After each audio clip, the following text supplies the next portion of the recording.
As you expand your video marketing efforts, it's important to evaluate your performance by looking at your video metrics. You'll find your YouTube analytics by visiting the Creator Studio and then selecting Analytics from the menu on the left-hand side. Once you've done that, you'll arrive here, which is your Analytics overview. Now, this view is defaulted to the last 28 days, and we can see that with the option in the upper right-hand corner. From this dropdown, we can select different date periods, or you can choose from the calendar option to customize the date range to suit your needs. Also in this upper right-hand corner, you can download the complete report or use this comparison option to search for two pieces of content and view how their data relates. I'm going to choose Cancel Comparison and then scroll down the page to show you some of this data. So what we're looking at here at the top is the performance of our account over the last 28 days because that's the date range that is pre-selected. You'll see how many views you've had, how many minutes of content people have watched, and any gains or losses in subscribers. You'll also look at engagement, likes, dislike, comments, and so on. And then below that, we'll see the top 10 videos and their views, the estimated minutes watched, and any likes they've earned.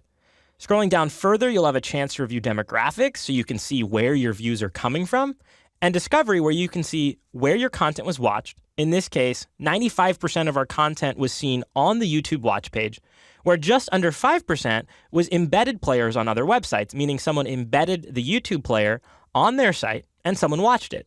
On the right-hand side, we can see the top traffic sources, and this is how people arrived at our YouTube video. 43% came via search, 22% found the link directly, and that's YouTube's guess, that's why it's listed as unknown, and then 17% watched it on an external website. And then there's the other tab, which is really unknown. Now, if you wanted to look at a specific video, you could either search for the content here at the top, or you can click into that video if it appears in the list. In this case, let's drill into the H+ Sport commercial. Once I select that, we can look at the performance of just this video. So we'll see how many views have been had in the last 28 days, how much time has been watched, the same information that we were looking at as our entire account, but now specific to this video. Now, one thing that I really like is to look at the audience retention information, and you'll find that here on the left-hand side at the very bottom of the Views Report heading.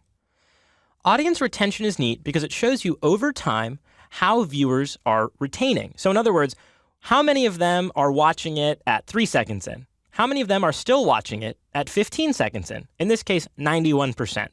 And you can continue through your content to see when people start dropping off. Here they drop off at the end because this video is only 30 seconds long. Now, most videos, you'll see this drop off about halfway through. And if you're using a really long intro, maybe you have a 5 or 7 second logo overlay, you might see that you have a steep drop off in retention early on in your content, which might indicate that you should rethink what is the opening hook of your video.